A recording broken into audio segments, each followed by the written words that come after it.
Dranks, welcome back. We just ended episode 3 of Till the End of the Moon. So me and Dramatic Bestie are going to discuss our thoughts about this episode. It was more of a backfill as we moved, I guess, into one of our first evils. Well, we've met evils already, but a lot of the first actual, I guess, fantasy evil that we've come across, which is the Dream Demon. Yes.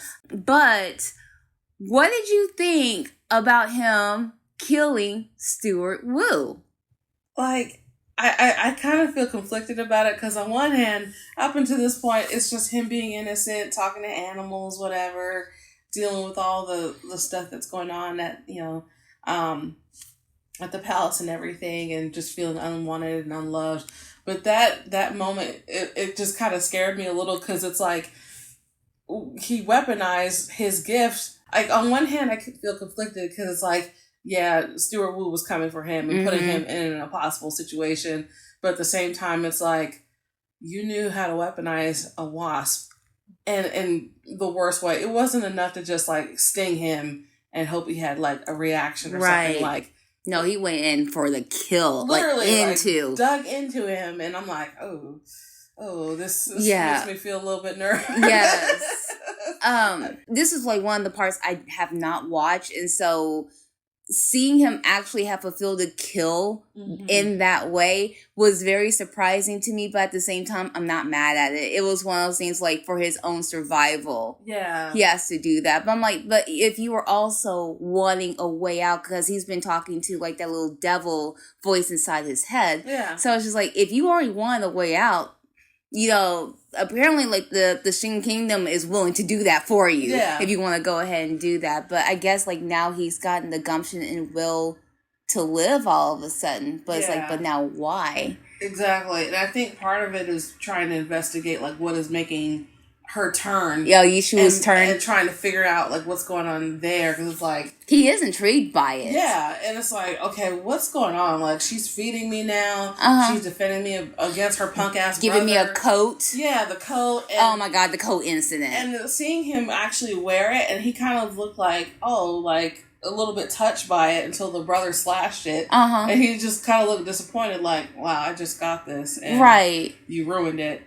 And I don't know, but I think it's interesting because it shows that there is that capacity for evil. He can use his talents for evil. And that was just, one of those ways where it's he's not as weak as people perceive him to be. It's more he was biding his time. Right. It's one thing when you are wanting to go somewhere, but you don't have the resources, and he didn't. But it seems now he's, I guess with Yishu really making sure that he's okay and safe and protected, he's starting to feel a little bit more confident into himself. Yeah. That he can do and be so much more than people give him credit for. And so it seems he's just biding his time until he can leave. And we also see that with his powers, that is something he got from his mother, that his mom was pretty much the Disney princess of her tribe. Yeah, talking to butterflies and stuff. So I'm I thought that was very sweet, but of course, I know that with his mom, I'm sure she did not use wasp for bad intentions at all. We hope not. We hope not. But I also love that through this dream demon, because she has went ahead and kidnapped his old nurse, Bing Chong, and now the two of them, Yishu and Tantai Jin, and now they're stuck in this forest.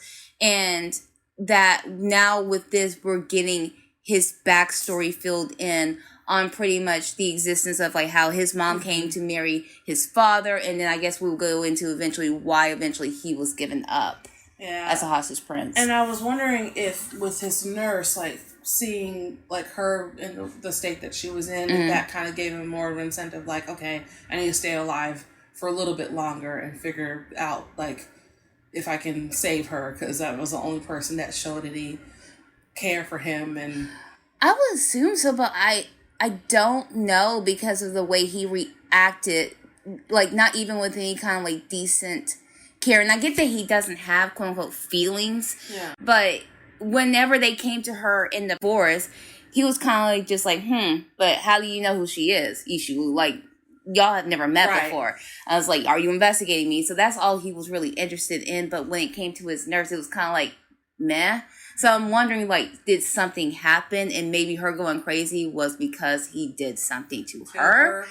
I don't know. And part of it, I was wondering, is, because it seemed like she didn't go crazy until later on. And so I wonder if she was punished for showing any care to him and was, like, kind of forced into treating him like shit to keep him, I don't know.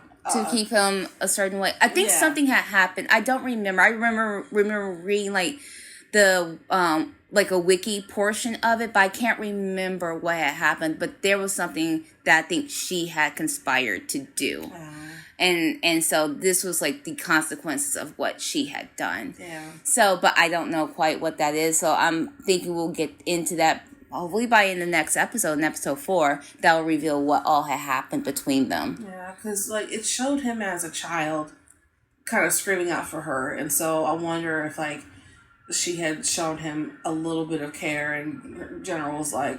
And it backfired. Yeah, it backfired, and she was forced to kind of, like, treat him like everybody else. I don't know. We'll see. Also, one more thing. What did you think about the dream demon is that she could read, like, the misery in people's necks? Like, there's, like, this red vein that kind of, like, travels through, and how Bing Chong has... one, and how many nightmare blooms is blossomed all over her. Like, she'd only been there maybe like a couple hours. And her blooms were bigger than people that had probably been there for weeks. Mm-hmm. And I'm like, damn. And I don't know how much of that is just dealing with her sister and all the, if her sister, her younger sister at that, was cruel enough to push her into the lake, with witnesses and bystanders, like, I can only imagine, like, what type of terror she inflicted on Bing Chong, like, from the womb. Like. Right. Well, it also makes me wonder, because there is, like, a deal of past lives. Is this also, like, her past lives catching up with her, too? I don't know. And I don't know if we will ever see, like, what her dreams are conjured up. Because I'm like, even for, like, someone so young in this current time frame, that's a lot of nightmare blossoms that has been popping up here. So maybe it might be a combination of that. But I know we'll get more of her so lovely character later on. So. But on one level, I don't blame her, because when you've been dealing with a lifetime of mistreatment and abuse and neglect too, and I think that's a bigger thing. Like when you're kind of relegated to the, okay, you can go over there, you don't get to sit close to me, right? With parents having favorites, it's like, how do you feel about that? It's like, I'm the eldest daughter, right. There's a certain expectation when you're the oldest and stuff, and it's just so strange. I can imagine having like younger siblings. Yes. Like if that like dichotomy was like in the reverse, but like magnified. Because, like, every parent's like, oh, I don't have a favorite. I love you all. But they like, truthfully, they kind of do. They do, but in different contexts, And so I just can only imagine, like, when, especially when she was young. Because I think about my younger sister. Yes. And how the terror she inflicted on my sister. Yes. And me, even though she was a toddler. That's enough. But I can imagine how that could be magnified in something like in this capacity. Absolutely. Like, oh, so-and-so hit me. Oh, they got me in trouble. Or, Right. Well, it's also crazy how, with all of this, and I'm not sure if they just deliberately just did it on her just because, or they did it on Yishu just to placate her from being terrible. It's like, oh, okay, we'll give you this fur and stuff like that. And then, like, with Bing Chong, like, I'm sure... from what it seems like on paper, or at least in appearance, that she has been the dutiful daughter. She's marrying well. She's marrying, like, pretty much into royalty herself. Yeah. And that she has never, like, backslid at all, as far as we know. Or that's the assumption of her character that we're given. Expectations of being perfect and you're representing us, and especially being a general's daughter, too. Like, she has that type of ruthlessness that you would expect of someone who... is royalty and stuff. Right. And maybe Bing Chong does not on the surface. But now it's just like with those nightmare blooms, I don't know. Yeah. And I already know that her character, but I think like this might be her awakening after this, but I don't know. I don't know. Or maybe not sure if all along that she was just hiding her true self. behind that, because sometimes it's kind of hard to do that. It's like a mask, like that has been festering for years. Kind of like with him. About to say exactly like him. Because I'm like, she's almost about to marry Sheldon. She's almost about to marry into this family, into the royal family and stuff. So I'm like, she won't have to worry about that anymore. So it makes me wonder, like, as soon as she secures the prince, when her guard will drop. Yeah. So I don't know. Especially because I could see her, especially with Shiwu already, manipulating and trying to steal her future husband and stuff. Mm-hmm. Once she gets the bag, all right, let's crack down and make her disappear. Like, I mean, she could have that authority, even though I'm sure her husband would be like, I mean, I don't like your sister, but you probably can. She's like, No, it would probably be a secret thing that she would do on her own behind her. I don't know what happened to Shiwa. I have no idea. Crazy that she decided to go to that nunnery all of a sudden. All of a sudden and stuff. Maybe she found God. I don't know. I mean, Tantai Jin also disappeared, so check with him. I don't know. So, but I think that's going to be fascinating. So what do you think episode 4 is going to be? Oh, well, now that they know where like the demon's garden and stuff like that is, and we're going to see probably Bing Chan awake and may not be the same person. I'm interested to see kind of what happens after that point. And I like how they showed Tantai Jin. He's like, I have to warn them about where to find Bing Chan, but I can't let them know it's me. And leaving that note and everything. Right. Just kind of like, he has a propensity to do good. And he sees, Xiaojun especially as like someone as probably the closest thing to a friend, even though he probably feels friendless. Like, okay, let me try to help, for the overall cause. So, because he's been weighing back and forth whether or not to tell him, because his crow and like Forrest friends told Tantai Jin where she was, right, and he's been kind of like guarding the secret because everyone's so suspicious of him, especially in lieu of what happened to Stuart Wu. Yeah, about like, we saw you talking to him. Right. And now he suddenly died. And so, like, are you the one who's behind all of this? And that just gives him more reason to kill him. He's like, look, you're not going to gain anything for killing me. I want to go anyway. Right. But I got some things to do, apparently. So. Right. Got some things to solve. Yeah. So, but what do you, I know this is kind of early, but like, are you liking the story so far? It feels like a murder mystery, like, without the murder really happening yet. But like,